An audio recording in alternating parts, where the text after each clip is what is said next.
6 na ngayon. At dapat 6:30 nandun na. Malapit na may school kung saan ako nakasan. Kaya 6:15 ako alis dito. Kasi yung hair ko tataas ko pa to, guys.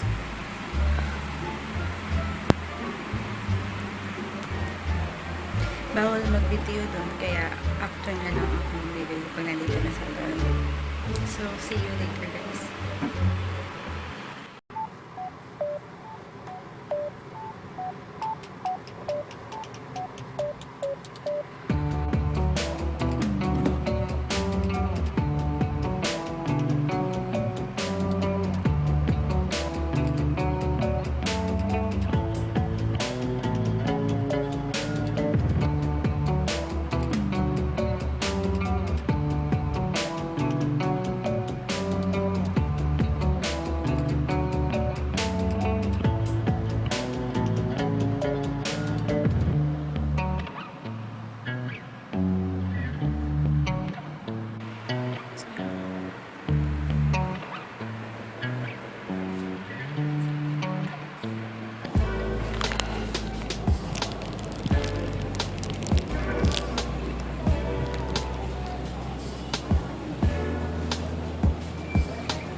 lang ako ng damit.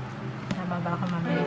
Ayun, to be continued. Sabi ko sa nanay ko, guys, magtirik siya ng kandila o sa mga santo. Halimbawa ngayon, ang aking subject ay 3. 8 a.m. hanggang 10 a.m. yung first subject ko. Haba ako yung nag-exam. Magdasal siya ng rosary 2 hours. Paulit-ulit. Hanggang sa matapos yung oras na yun, pahinga siya. Then, 1.5 hours ang pahinga. So, magpapahinga siya, magpain siya. Then, pagkatapos yun ang gagawin niya, magdasal ulit siya sa second schedule ko, 2 hours. Hanggang hindi natatapos yung 2 hours, kailangan magdasal ng nanay ko. Kasi wala nagdadasal sa akin. Ako lang kasi ang nagsisimba sa amin actually. Tapos yung nanay ko pa may sakit, yung mahirap lumakad, yung may magaing paa, kasi may sugat ba na hindi maintindihan. Tapos, after nun, 1 hour pahinga, magdasal ulit siya hanggang 4:30. So, ayun. Siguro nakatulong yun sa akin para mawala yung kaba ko at mawala yung anxiety ko. Papasalamat ako kay God. So, after no, talaga sa makitulo ko. Kasi mahirap talaga. Mahirap ang board exam, guys. Lalo na kung hindi ka sanay doon, magugulat ka doon sa mga question na ngayon mo lang nakita. Kasi sanay ka sa mahihirap na question. Na ganun. Na direct to the point. Maraming tricks, guys. Hindi mo alam kung anong nangyayari. Sana ito na yun. Makabasa ako na. Sana yung pinagpagulan ko ay malunas. Kung may sakit, malunasan. Pinagpagulan ko ay mayroong benefits joke. Para benefits joke lang. Sorry po ha. Yung pinagpagulan ko ay may benefits. Para lang sa pamilya ko, para sa tatay ko na matanda na, kailangan na magpahinga kasi baka in the future magkasakit din tatay ko. May sakit ngayon kaya kailangan magpahinga na yun. Matanda na kasi yun. Nanay ko nga may sakit yung paa niya. Parang Sana yung pag napanood niyo ako, maisip ni mag-aaral din ako. Para makapasa sa board exam.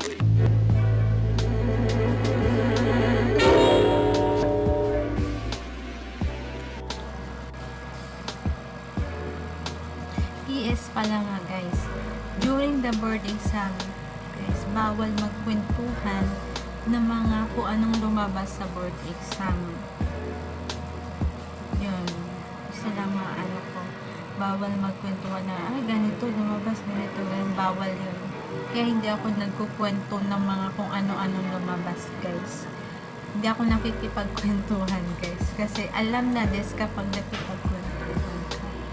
Tapos, guys, bawal magdala ng hands out during board examination, guys. Kasi nakikita ng mga proctor, malay mo, bawas points pa yan sa inyo.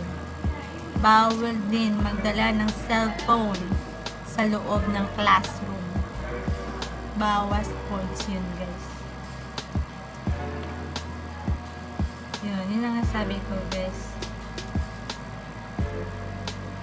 Bawal magdala yun. Hindi ako nagdala ng cellphone sa loob ng classroom. Wala akong dalang hands out. Hindi ako nagdala ng mga hands out, cellphone sa labas ng upo. Hindi man ako, hindi ko lang sabi na magaling ako guys, hindi ako magaling. Nag-aaral at nagsisikap ako. Kaya eto ako ngayon. Hindi naman nagmamalit yung yayabang guys. I am telling the truth. Bawal magdala ng hands out during the board exam. Some tips lang guys. Bawal magpintuhan. Again, yun. Ay, naging naman. So yun. PS ko lang guys. Pahabol.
chicken ko. We will see what will happen next. Because as of now, guys, 25 subscriber lang ako. And yan, kagising-gising ko lang, guys. Yung kinuha ko yung aking box. Ang aking dinner. Kasi pagod ako kanina. Pagkakain ko ng lunch, pagdating ko dito. Yun, sarap ng pagkain. Thank you. Ayan. Chicken, pansit. Mamaya ako na ito kakainin kasi medyo busog pa ako. Grabe guys, pagkagising ko guys, may group of girls na pumunta dito sa MF5. Pumunta lang sila hanggang doon sa dulo guys. Kitang-kita ko din nag-stay doon. Nagparinig talaga siya dito sa tapat ng pinto ko guys.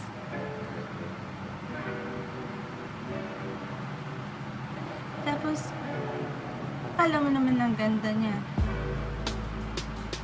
Yung model nga, hindi nagagaganyan eh. Siya pa. Diyos ko Lord, aral na tayo. Napakanega ng pagising ko. 2 beses, group of people from LB5 I think, or maybe in any other floor. Sigurado, magkakalat yun hanggang baba. Katulad noong group of people din dito.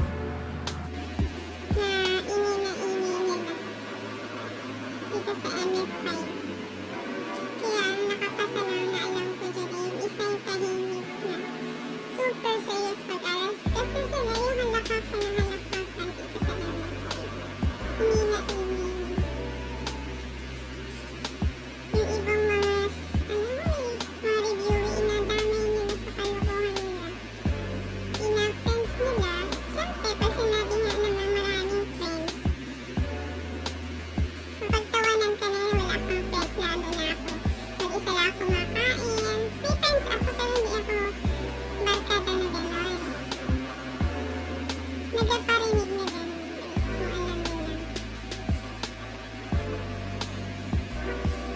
Habang ako'y nag-aaral, super guys. Pag sinaway mo sila, sasabihin sa lupa na yun. Nagtawanan pa sila, guys. Kapag tawanan ka pa nila, halimbawa, sumaga, tapos na ng mga after 20 minutes, iingin na naman, tapos matakbo sila sa kwarto sa loob ng pinto nila, guys. At isang pinto, 5 ang kasya sa loob, nagkakantuhan sila ingin-ingin doon. Siyempre, kakatukin mo, tatahimik, anak, mabuksan. Siyempre, sorry po, ganun, sabi sa akin. Kasi ingin nila. Sinasaway ko kasi, guys. Tatahimik. Sabi niya, sorry po, Leslie, okay na. Maya-maya, papasok sa kwarto ko. Mga 10 sa pag-minutes, nandiyan na naman, naghalakhakan, parang hindi sila naniwala. Parang napagtawanan, hindi na ako pinaniniwalaan, pinagtatawanan pa ako habang ako'y nag-aaral. Tapos pa ako'y mag-isa na kumakain, pinagtatawanan ako guys. Sabi nung kaibigan nila dun sa LB, nagsumbong sa akin, ako daw palagi yung kanilang pinag-uusapan. Yung grupo na yun, at the back is cover siya. Sabi nung taga-LB. Nagsumbong sa akin. Kasi inasaway ko sila, mainis sila. Parang hindi sila nahihirapang mag-review. Ako nga hirap na hirap, guys. Hindi ko nga na alam kung saan ako buhugot. Hugot na ano yung mga. Kasi at may isang hirap mag-aral. Tapos ang ingay nila. Sa isip ko nga, puti pa sila, hindi nahihirapan sa review. Board exam kinabukasan. Ang ingay talaga nila.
ako, tahimik lang tayo guys.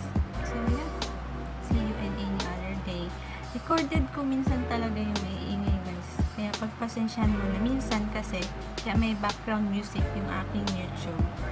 May maiingay kasi guys. Nakakahiya. Nasa dorm pa naman ako ng full.